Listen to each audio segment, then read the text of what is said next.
तो भाई आज खाने में क्या है, ये एक ऐसा सवाल है जो हम सब हर रोज पूछते हैं। लेकिन जब यही सवाल जानवरों की दुनिया में पूछा जाता है ना, तो जवाब बहुत ही मजेदार और हैरान करने वाले होते हैं। चलिए आज जानवरों के मेन्यू में झांककर देखते हैं। अच्छा, ये सब शुरू होता है एक बड़े ही सीधे साधे सवाल से, जो अक्सर बच्चे पूछते हैं। पौधे कुछ खाते क्यों नहीं हैं?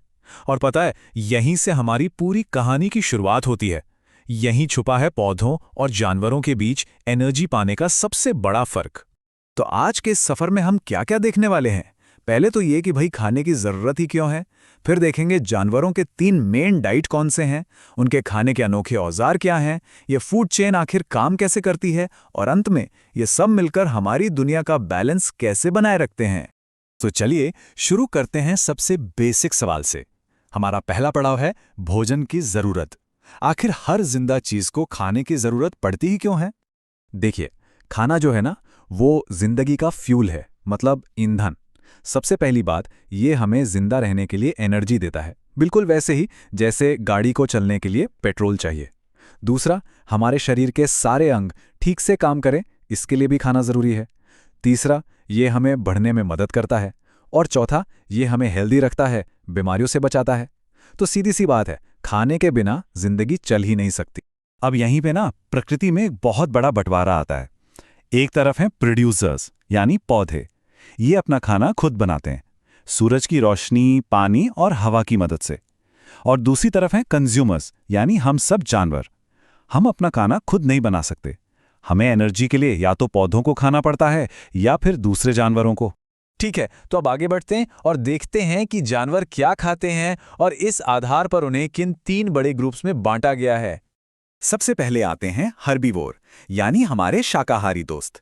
ये वो जानवर हैं जो सिर्फ पेड़ पौधे, घास फूस, फल फूल खाते हैं, जैसे गाय, बकरी, भेड़, जिराफ और हाथी। ये अपनी सारी एनर्जी सीधे पौधों से लेते हैं। यहाँ देखिए कितने बढ़िया उदाहरण हैं।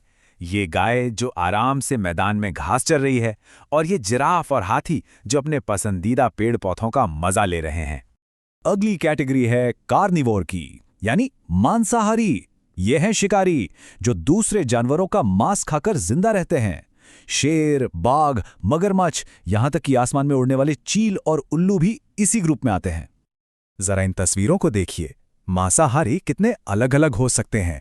एक तरफ जमीन का ताकतवर शिकारी बाघ है, तो दूसरी तरफ आसमान का तेज तर्रार शिकारी चील।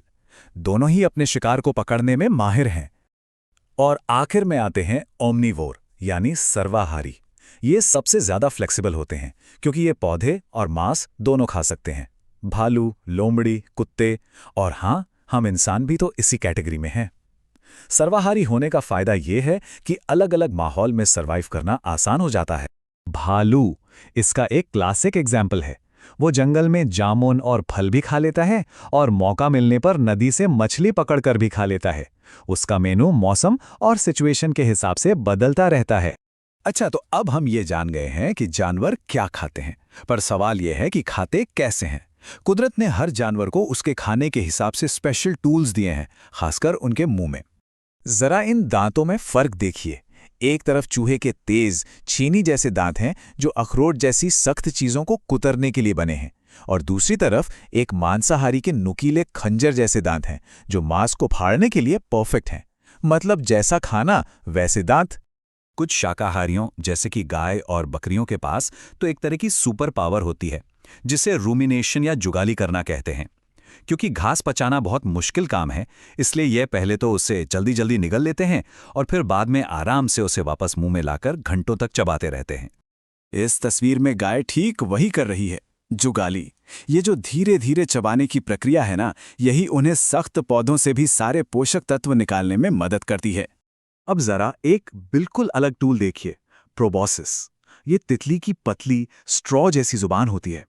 वो इसे फूलों के अंदर एकदम गहराई तक डालकर उनका मीठा रस बड़े आराम से चूस लेती है।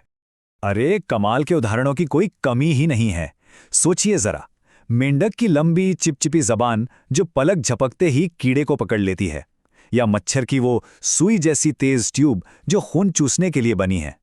और कुत्ते या बिल्ली कैसे अपनी जबान से लिक्विड पीते हैं। हर मुंह एक खास काम के लिए ही बना है। अब तक हम अलग अलग जानवरों और उनके खाने के तरीकों को देख रहे थे, चलिए अब जरा एक स्टेप पीछे हटते हैं, जूम आउट करते हैं और देखते हैं कि ये सब एक बड़े सिस्टम में एक दूसरे से जुड़े कैसे हैं। इसी सिस्टम को हम फूड चेन कहते हैं। ये है फूड चेन का सबसे सीधा और क्लासिक उदाहरण। घास जिसे सूरज से एनर्जी मिलती है, उसे खाता है एक हिरण और फिर उस हिरण को खाता है एक बाघ। इस तरह एनर्जी एक से दूसरे और दूसरे से तीसरे तक पहुंच जाती है। तो पूरा खेल है एनर्जी के बहने का, उसके फ्लो का। सारी कहानी सूरज से शुरू होती है।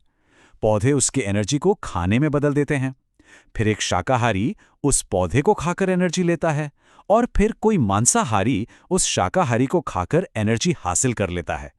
ये जिंदगी का एक लगातार चलने वाला पहिया है। लेकिन असल दुनिया में मामला इतना सिंपल नहीं होता।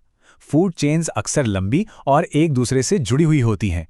जैसे यहाँ देखिए, एक पत्ते को कीड़ा खाता है, उस कीड़े को मेंढक खा लेता है और फिर मेंढक सांप का शिकार बन जाता है।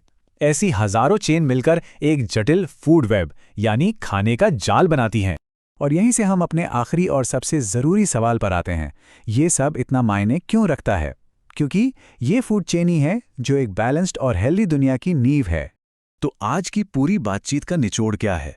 यही कि सभी जानवरों को एनर्जी के लिए खाना चाहिए। वो शाकाहारी, मांसाहारी या सर्वाहारी हो सकते हैं, और वे सब एक बहुत नाजुक फूड चेन में एक दूसरे से जुड़े हुए हैं। अब मैं आपको एक सवाल के साथ छोड़कर जा रहा हूं। जरा सोचिए, अगर इस चेन की एक भी कड़ी टूट जाए या गायब हो जाए तो क्या होगा? प्रकृति का पूरा संतुलन कैसे बिगड़ सकता है? ये सवाल हमें याद दिलाता है कि इस दुनिया में हर एक जीव की अपनी एक बहुत ही खास और जरूरी भूमिका है।